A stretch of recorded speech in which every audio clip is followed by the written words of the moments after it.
உங்கள் favourite TV ஷோக்களை இனி miss பண்ண தேவையில்லை. ZEE5 இல் முற்றிலும் இலவசமாக காணுங்கள். இங்கேயும் எப்பொழுதும். நாங்க அங்க இருந்த போன்ல குஷி கிட்ட பேசினப்ப அவ நல்லா தானே இருந்தா. அப்புறம் திடீர்னு ஏன் இப்படி ஆச்சு? ஏதாவது நடந்துச்சாமா? ஆமா ராதா, 1 2 இல்ல, நிறைய நடந்திருக்கு. அத்தம்மா உன்கிட்ட கொஞ்சம் தான் சொன்னாங்க. நான் உன்கிட்ட இப்ப முழுசா சொல்றேன். நடந்தது எல்லாம் ரொம்ப மோசமான நிகழ்வுகள். ஆனா என்னதான் ஆச்சு? குஷியோடைய கிட்னாப்புக்கு அப்புறம் நம்மள தேடி யாராவது இங்க வரத்துக்குள்ள இந்த குட்டிச்சாத்தான தூக்கிடலாம்.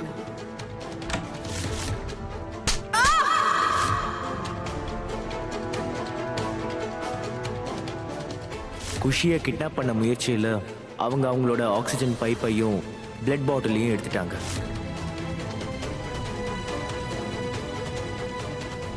ஆனால் நாங்கள் எப்படியோ அந்த நிலைமையை சமாளிச்சிட்டோம். இருந்தாலும் நாங்கள் இப்போ 3rd ஆப்ரேஷன் உடனே குஷிக்கு பண்ணி ஆகணும்.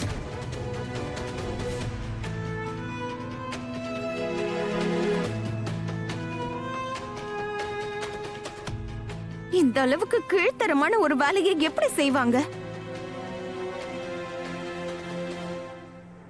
ஒரு சின்ன குழந்தை கிட்ட, அதுவும் அவ வாழ்வா சாவான போராடிட்டு இருக்க நேரத்திலயா? இவங்கெல்லாம் மனுஷங்களே இல்ல, மிருகங்க.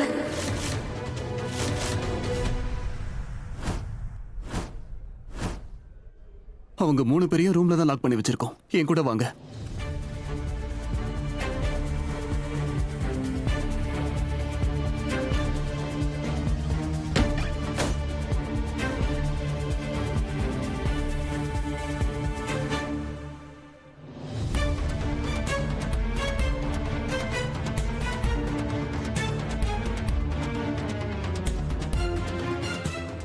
ஓடிட்டாங்க. 3 பேரும் தப்பிச்சு ஓடிட்டாங்க. மனசாட்சியே இல்லாம நடந்துக்கிறாங்க. அம்மா அம்மா எனக்கு என்னவோ ஆக்சிடென்டா இருக்குன்னு தோணலம்மா. அப்படின்னா என்ன காவேரி அத்தை குஷியை கிட்னாப் பண்ண முயற்சி பண்ணிருக்காங்கன்னா அப்ப குஷியோட ஆக்சிடென்ட்டையும் அவங்க பண்ணிருக்க வாய்ப்பு இருக்குல்ல?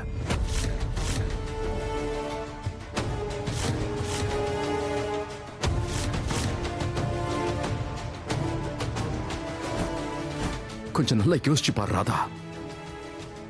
நாம தாமினி கிட்ட சேலஞ்ச் பண்ணோம்ல. நாங்க இந்த போட்டியில கலந்துப்போம். புத்தகத்தை அச்சடிச்சு அதை நாங்க வெளியிடவும் செய்வோம். அண்ட் என்னைக்கு நாம அந்த காம்படிஷனுடைய சேலஞ்சுக்காக 5 லட்சம் ரூபாய் பணத்தை கட்டணும்ல, அதை நம்ம கட்டுவோன்னு தாமினி சுத்தமா எதிர்பார்க்கல. அவ கடுப்பாயிட்டா. நேத்து நீ தானே சொல்லிட்டு இருந்த இவ்ளோ பணத்தை எங்களால அரேஞ்ச் பண்ண முடியாது, அது ரொம்ப கஷ்டம்னு. அப்புறம் எப்படி இவ்வளவு சீக்கிரம் முடிஞ்சது? என்னைக்கு நாம அதிகமா சந்தோஷமா இருந்தோமோ அன்னைக்கு அவ ரொம்ப ரொம்ப கோவத்துல இருந்தா. அவளோட கோவத்துல நம்மள பழி வாங்கணும்னு நினைச்சு நம்ம குஷி மேல காரை ஏத்தி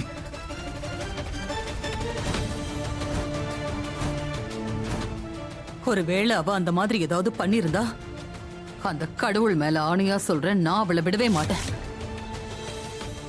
அம்மா அவதான் பண்ணிருக்காமா. அவங்க 2 பேரும் என்னெல்லாம் பண்ணுவாங்க, எவ்வளவு கீழ்த்தரமா போவாங்கன்னு தெரியும்ல. தப்பே பண்ணாத ராதாவை தூக்கு மேடை வரைக்கும் அனுப்புனவ. நம்ம கிட்ட இருந்து நம்மளோட ப்ராப்பர்ட்டிஸ், பணம், வீடு எல்லாத்தையும் பறிச்சவ அவ.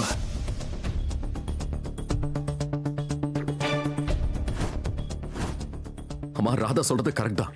அவங்க 2 பேரும் சுத்தமா மனசாட்சியே இல்லாம நடந்துக்கிறாங்க. கொஞ்சம் யோசிச்சு பாருங்கம்மா. ஸ்கூல் பக்கத்துல அவ்வளவு வேகமா யாருமா கார் ஓட்டுவாங்க?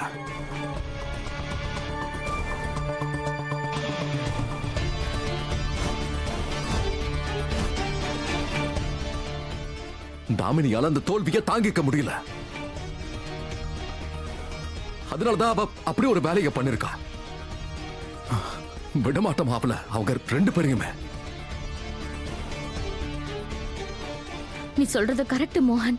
இது எல்லாமே அந்த தாமினியோட வேலையா தான் இருக்கும். அவளை நான் சும்மா விட மாட்டேன். அம்மா, எனக்கு மோகன் ஐயாவோட நம்பிக்கையில நம்பிக்கை இருக்கு. ஒரு தடவை யோசிச்சு பாருங்கம்மா. கவனமா யோசிச்சோன்னா எல்லாமே தெளிவா இருக்கு. இது எல்லாத்தையும் அந்த தாமினி அக்கா தான் பண்ணியிருக்காங்க.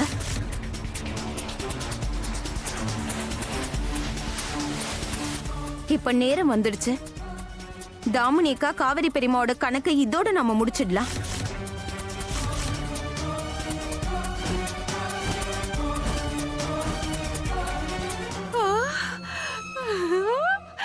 ஆஹா, அட கடவுளே, என்னம்மா விஷயம் தாமினி? என்கிட்ட சொல்லவே இல்ல. இவ்ளோ அலங்காரம் பண்ணி வச்சிருக்க எதுக்கு? இன்னைக்கு தசரா இல்லையாமா? அட ஆமா. அதுவும் இல்லாம இவ்ளோ நாளா நம்ம பயத்திலேயே வாழ்ந்துட்டு இருந்தோம். எப்போ வந்து ராதாவும் மோகனும் நம்மள கொல்லுவாங்களோன்னு பயந்துகிட்டே இருந்தோம். ஆனா இதுக்கு மேல அப்படி எதுவும் நடக்கும்னு எனக்கு தோணவே இல்லை. இன்ஃபேக்ட் எனக்கு என்ன தோணுதுன்னா, அந்த குஷி உயிர் பொழைச்சதுக்காகவும் அவங்களுக்கு அந்த 20 கோடி ரூபாய் கான்ட்ராக்ட் கிடைச்சதுக்காகவும் சந்தோஷம் தாங்க முடியாம எல்லாத்தையும் அவங்க மறந்து போயிருப்பாங்க. ஆக்சுவலி குஷியோட ஆக்சிடென்ட் வந்து ஒரு ஆக்சிடென்ட் கிடையாது, அது பிளான்ட் மர்டர். அதுவும் ஏன் கையால முடியும். காட்டேரி மாசாணி, இந்த தாமினி வாயிலிருந்து வந்த வார்த்தை எல்லாத்தையும் எரிச்சிருங்க. அம்மா விடுங்கம்மா. உங்களுக்கு என்ன பைத்தியம் பிடிச்சிருக்கா? நான் ஒண்ணும் பைத்தியம் ஆவல தாமினி. சொல்ல போனா நான் எச்சரிக்கையாதாமா இருக்கேன். யோசிச்சுதான் பேசுறியா? நாம பண்ண தப்ப எல்லாத்தையும் வாயாலேயே சொல்றியே. யாராவது இத கேட்டாங்கன்னா நம்மளோட நிலைமை என்ன யோசிச்சியா? என்ன? எவ்வளவு போராட்டத்துக்கு அப்புறம் தானே இந்த அருமையான வாழ்க்கை கிடைச்சது. அத நீ பாழாக்கிடுவ போல இருக்கே. அந்த மாதிரி எல்லாம் எதுவும் ஆகாதுமா. ராதா மோகனோட கான்ட்ராக்டை எப்படியாவது பாழாக்கணும். அதுதான் நம்மளோட அடுத்த பிளான். புரியுதா? இங்க பாரு, நான் சொல்றத கொஞ்சம் கேளு. மூளைய கொஞ்சம் சில்லுன்னு வச்சுக்கோ. இதுக்கு மேல எந்த பிளானும் போடாத. இப்ப நமக்கு என்ன குறை இருக்கு சொல்லு? நம்ம கிட்டதான் இந்த மொத்த சொத்துமே வந்துருச்சுல்ல. அப்புறம் எதுக்கு இப்படி எல்லாம் பண்ற? என்ன இப்போ உனக்கு கல்யாணம் ஆகல? கவலைப்படாத. நான் உனக்காக ஒரு நல்ல பையனா மோகன் மாதிரியே ஒருத்தனை தேடி பிடிச்சு கல்யாணம் பண்ணி வச்சிடுறேன். சரிதானே? அதெல்லாம் எனக்கு தேவையில்லாமா. எனக்கு அன்னைக்கும் இன்னைக்கும் என்னைக்கும் மோகன் தான் வேணும்.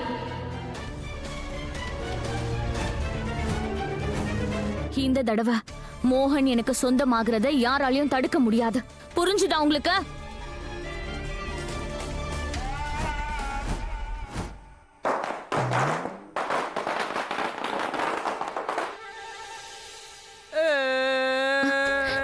என்ன ஆச்சு? கேட்டியா?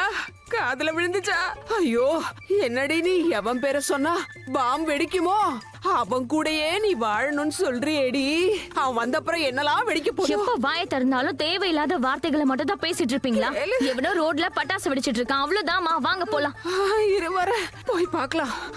நீ முன்னாடி போ. ஓ காட். ஜீ5 ஆப்பை டவுன்லோட் செய்து அனைத்து எபிசோடுகளையும் இலவசமாக பாருங்க.